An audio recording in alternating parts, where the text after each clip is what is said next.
So for the next 24 hours, we are trading our van for this bus. It's huge!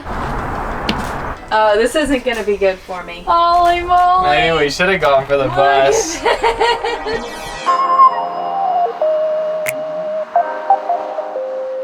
We are Kara and Nate, and we've spent the last 4 years traveling to 100 countries. This is exciting stuff. But 2020 brought us back to the US, where we bought a converted Sprinter van to explore our own backyard. No! We've spent the last week exploring the stunningly beautiful state of Oregon. I feel like I just need to take a moment. And today, we're driving north to Washington. So back in April, our lives, along with the rest of the world, were completely turned upside down. We found ourselves flying back from Singapore, quarantined in a cabin in the middle of the woods, with very little clue as to what we would do with our life in 2020. We finally decided that we wanted to travel the US in some kind of self-contained vehicle, but we had no idea what type. We looked at everything from old Volkswagen buses to brand new fancy RVs, but there was a specific point in time where we almost bought a converted school bus. We ultimately ended up realizing that a van makes a lot more sense for the travel that we wanted to do this year, but it was a really fun idea at the time. So while I was looking for places to stay in Washington, I ended up finding this listing on Airbnb for a school bus that had been converted into a beautiful tiny home on wheels. So we decided it would be fun to experience a little taste of what it would have been like had we made that decision to buy the bus instead of this van. Hopefully we don't feel like we made a big mistake.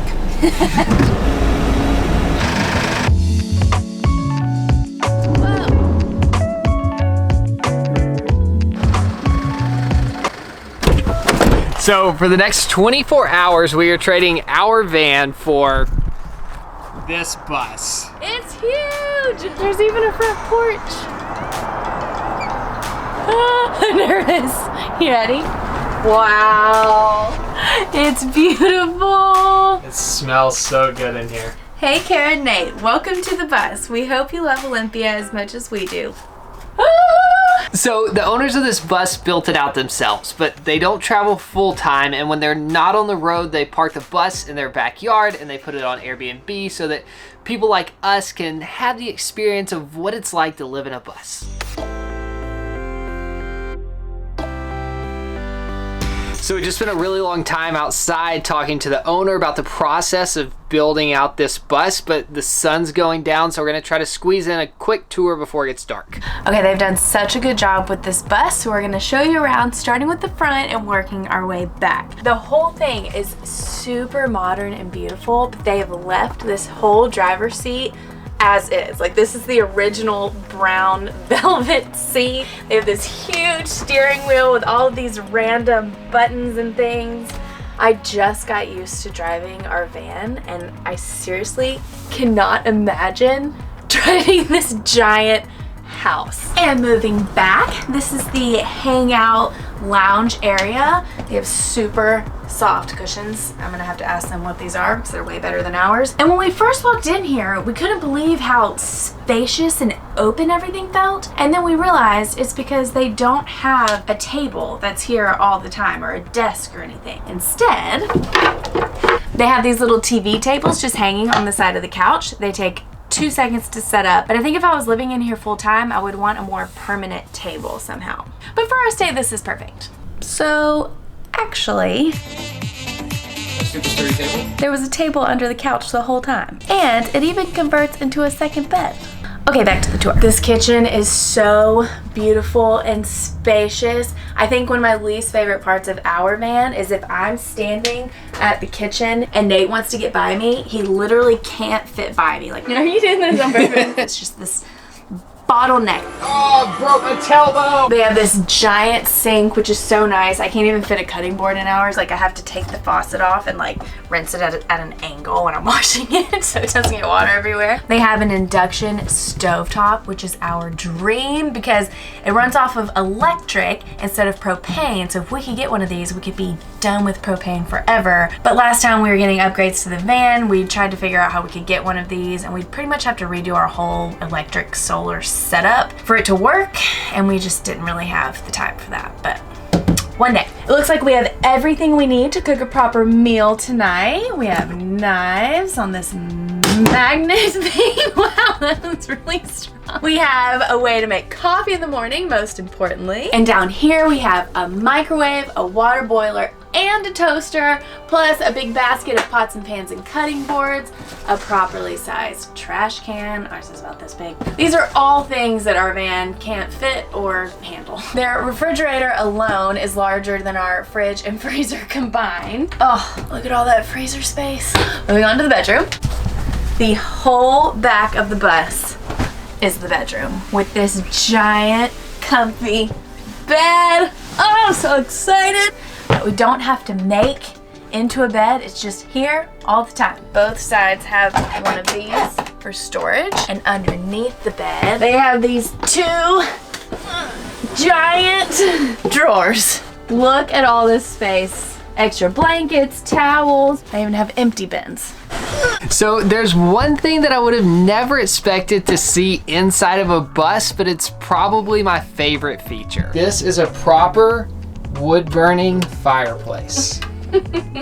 Nothing makes Nate happier than getting to make a fire. And it's just so beautiful. Like, I love the black with the gold accents. They've even set us up with everything from the kindling to the logs. It's also freezing in here, so I'm very excited to have this. But if we don't feel like making a fire, which I probably wouldn't if Nate wasn't here, we have an electric heater, which I'm turning on right now. How hot's too hot? It's getting down to the 30s tonight. Okay. And last but not least, time for the bathroom tour. That one, push. Okay, they have like a properly sized bathroom, a shower with a 7-gallon water heater, which is enough to take like a regular 10 or 15 minute shower, plus a big enough gray tank that you don't have to worry about anything. Like it's like a real shower. Wow. We have a sink with a vanity, much nicer mirror than ours, and our exact same composting toilet. So nothing new here for us, but if you don't know, Legos go in the front, solids go in the back. That's it. We have a love-hate relationship with our composting toilet. We've been pleasantly surprised by how much it doesn't make the van smell, but at the same time it can be annoying to empty the liquids compartment, which we can fill up in 1 or 2 days if we're living in the van full time. We have big time messed up. But Isaac has engineered his to fix that problem. This is the 7-gallon hot water heater that Kara was talking about, and then somewhere back in here he's got a 33-gallon tank, and what he's done is he's put a hole in the 2-gallon tank that comes with the composting toilet, somehow connected the two, and he's running all the liquids into the bigger tank so that you don't have to empty it near as often, which was a genius idea and something I'd definitely like to figure out how to do for our van. It's so cold. It's hard to heat a place when all the walls are made of windows. I love the windows though. Like, that's like my favorite part of bus tiny homes. The heater's now set on 90. It'll warm up. We just turned it on. So that wraps up the tour. I think it's pretty obvious that this bus is a lot more comfortable than the van that we're living out of. And it'll be fun to stay in for a couple nights, but it also wouldn't work for how we travel right now. I think the power alone, we could never make this work. There's not a solar setup, so we could never stay off the grid. We'd always have to be in campgrounds or somewhere else where we could be plugged in. And then just also the way it was built, you can tell they didn't build it out with intentions of living in it full time, because I haven't seen a closet. I'm not really sure where you'd store your clothes. Yeah, there's a lot of storage under the bus. Like, you could put a bunch of outdoor stuff under there, but like, I wouldn't want to go get my shirt outside. It's like that. a weekend adventure mobile. And I think for that, it's absolutely perfect. And I love how clean and simple and open the inside of this bus is. Now to get this fire started. Woo! Push primary air upper handle to the right. So just in the fire. 20 minutes burning out lower knob. You need to add wood as neat. Okay. This is the tiniest fire I've ever built. Look at this. And then one teeny log. It's like I knew what I was doing. Ooh, look at that. All right, since we have a big kitchen, we're gonna put it to use. And I'm making one of my favorite meals of all time because it is so easy, peanut butter ramen. It was inspired by one of our friends, Cup of TJ. I've added my own little twist to it. Nate says I always overcomplicate food. Just always have to add a few more steps, but I promise they're super, super easy and it's totally worth the extra effort. Whoa, it's already so hot. That's crazy. I've never used an induction stovetop before. It's been on for like 2 seconds and it's already popping. All right, first I chop fresh garlic and fresh ginger and saute it in a little bit of olive oil. Then literally just make ramen noodles in that same pot according to the package directions. So that typically means add in the noodles, add in the boiling water, let it cook for a few minutes, and then add in the seasoning packet that comes with the ramen. And after that, all you have to do is add the peanut butter and add the toppings. So I typically add 1 scoop of peanut butter for every serving that's in there. So in this case, I'm gonna do 2 scoops. I like crunchy peanut butter. And then stir it in and it'll get nice and creamy as it melts into the hot noodle water. So then when the peanut butter is all evenly distributed, that's when I add in my spices. I have cayenne pepper because the ramen I bought wasn't spicy. I like to just go ahead and buy spicy ramen, but they didn't have any, so I'm adding some cayenne. Lots of sesame seeds and some fresh lime that isn't coming from a little plastic bottle. And then I give it a little taste to see if it needs anything else. Nope, that's perfect. Pretty much filming Chef's Table right now. Okay, if you make this at home, you have to promise me you will garnish it correctly. Chop up some fresh cilantro and some fresh green onions and sprinkle it on top. Trust me, it makes all the difference, but we didn't have any in the van, which is tragic. But it's still pretty good without it. Fanciest instant ramen ever. Hope you enjoy it too. Can you see on the other side? Oh no. Does that make sense? Yeah, it's kind of a weird at a restaurant, but there's not really enough room for 2 bowls. Enjoy dinner. What? Enjoy your dinner. Oh.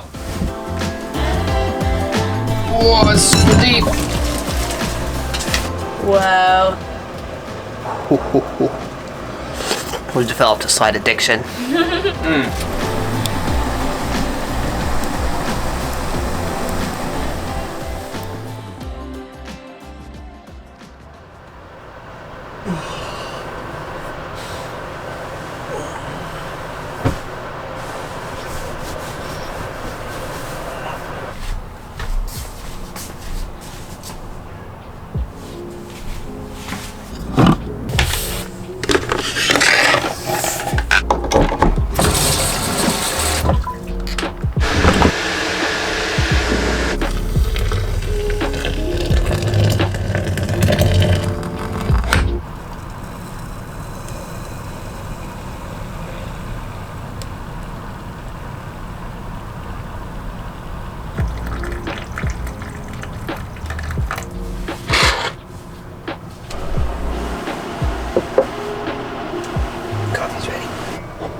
Turned into a beautiful day.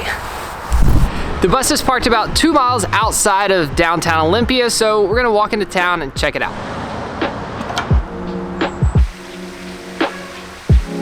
Okay, I am embarrassed to admit this as a 31-year-old, but I did not realize until 2 days ago that the capital of Washington is not Seattle. We are currently standing on the grounds of the capital of Washington in Olympia.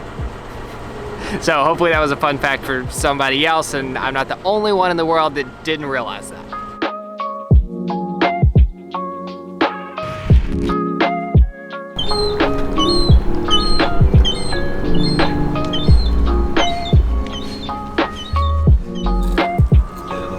We've made it downtown and we just walked out to the waterfront, and it is so beautiful over here, especially since the sun is shining today. So we just found a restaurant right on the water. We're having fish and chips for lunch. Actually shocked that this is the first time that we're having this since being in this part of the country, but it just felt right. It is so crunchy. We walked 2 miles for this.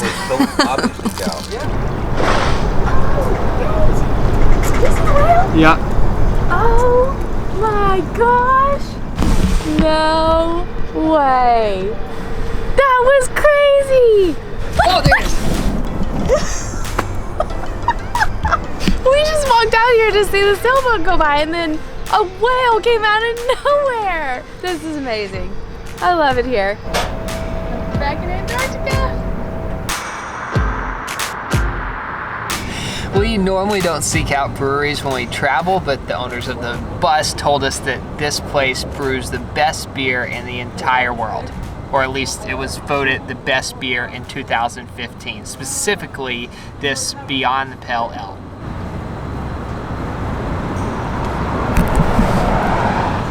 I feel like I don't drink enough beer to truly appreciate this glass in front of me, but I'd say it's good. Yeah, enjoy. Thank you so much. I got a hot spiced cider.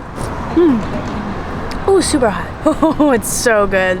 This is probably the best thing I've ever had at a brewery. She told me this wasn't even on the menu yet. I just told her I didn't like beer, and she made it for me.